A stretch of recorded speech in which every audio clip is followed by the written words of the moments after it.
Welcome to the first of two videos on legislation, which applies to the creative media sector.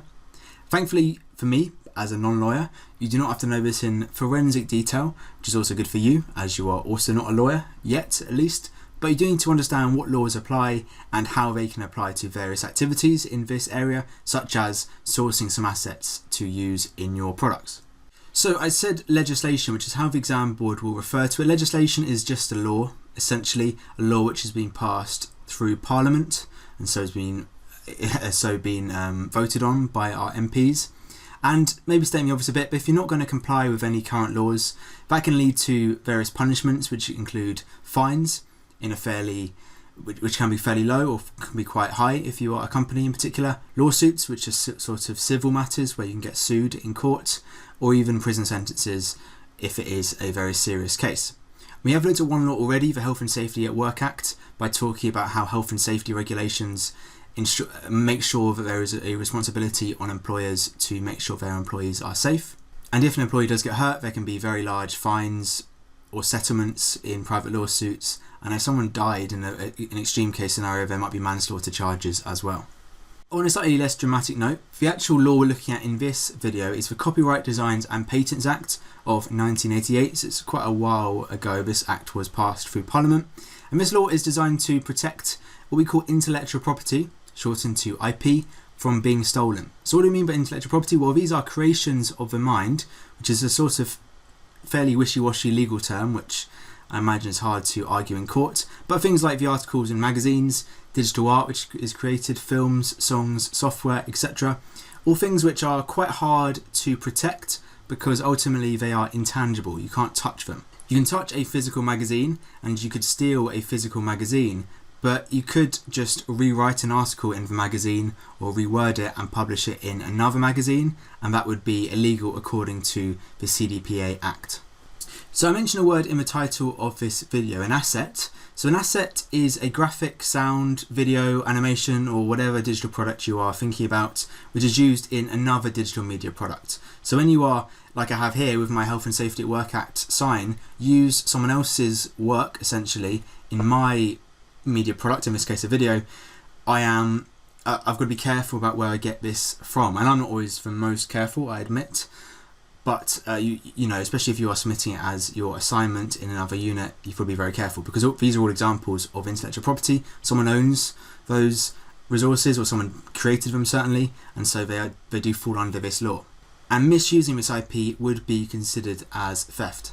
Alright, so the first word in that act is copyright, which is very important. It's something you would have heard of before. And what is important to get across is, as a creator, you get copyright protection automatically. It's not something you have to apply for, and that's an automatic process once you produce an original digital media product. So it's got to be yours, it's got to be original. If you have used an asset in it made by somebody else, then it is a little bit more complicated who the copyright belongs to.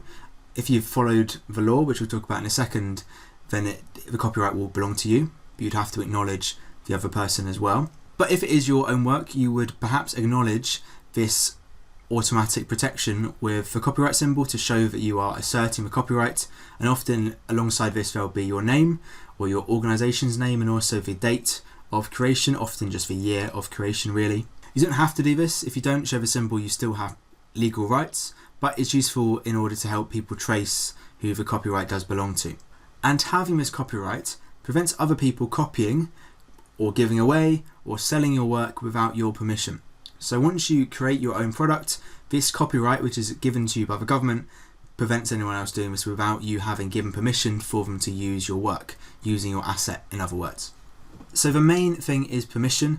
If you wanted to use someone else's work, you should contact them and ask whether or not you can use it and say exactly what you want. There are some exemptions for this, like in education, so teachers are exempt from copyright in some aspects. Also you as students are exempt if you are, say, using someone else's material for your own private revision. But generally speaking, to use copyrighted work as an asset in your work, you'll need to get a license from the creator, which is really them formally giving you permission. So a license can be a fairly relaxed thing. It can also be an actual contract, essentially. Or you can also, if you've got plenty of time on your hands, wait until it enters the public domain. In the UK, after 70 years, all products which had copyright are released into the public domain, which means they can be used by anyone. So for example, an old painting like the Haywain, a book by Charles Dickens, they are old enough, these pieces of intellectual property, that copyright no longer applies to them. However, you're probably not going to wait 70 years, so it's better to ask for permission and get a license. Some creators will just give away their work and allow anyone to use it even without acknowledgement. Many people will want some acknowledgement, some credit. Once they give permission, others will be happy for you to use it. It depends what license it is being given out on. A Creative Commons license sometimes means anyone can use it for any purpose, but it is the sort of thing you should check first and always have a look to see what license does exist. And if you can't find one, you should always contact the creator directly. Another related idea, which is different to copyright, make sure you try and distinguish between the two, is that of trademarks. So trademarks exist to protect a brand, and it's really hard to define what a brand is. Again, I don't envy the lawyers who have to battle out these sorts of disputes, but a brand is really a type of product we associate with a particular name and organisation. So the brand is the whole association, really, the name, the company it belongs to, even colour schemes, the house style and so on.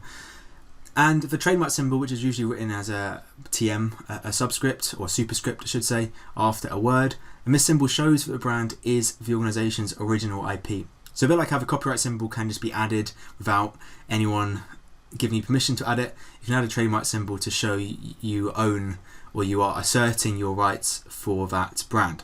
And another symbol is the R symbol, so R stands for registered in this case, and this is telling people that that brand is a registered trademark. So unlike copyright, which you don't apply for, you can apply for a trademark from the government. It will take a few months to get if no one disputes it, and so that kind of shows it's an official trademark. The TM symbol isn't official, but most people are not going to want to risk a lawsuit by using a trade or a TM word or brand. Whereas a registered symbol shows that it does definitely belong to that organisation. So for example, Cocoa Pops is a well-known brand which belongs to Kellogg's, and Tesco, if they want to make a similar product, or essentially the same product, they can't just copy the Cocoa Pops name, because Kellogg's have registered this. If I blow up this photo in a very high resolution, you can't really see it, but there is an R symbol after both Kellogg's and Cocoa Pops, because both are brands,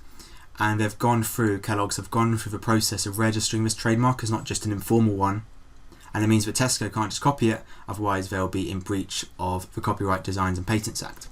If another company wanted to use the Cocoa Pops brand, it would need to ask Kellogg's for a license, so Kellogg's will need to provide some written agreement to let this other party use it. Otherwise, if you used it without permission, if Tesco suddenly decided they were going to risk it and use it and call it Cocoa Pops, then they're probably going to get a very big lawsuit, which would cost them a lot of money, and maybe they'd get banned from selling it in the future. So you have got to be very careful. And big companies are quite aggressive in tracking down people who are using their intellectual property without permission.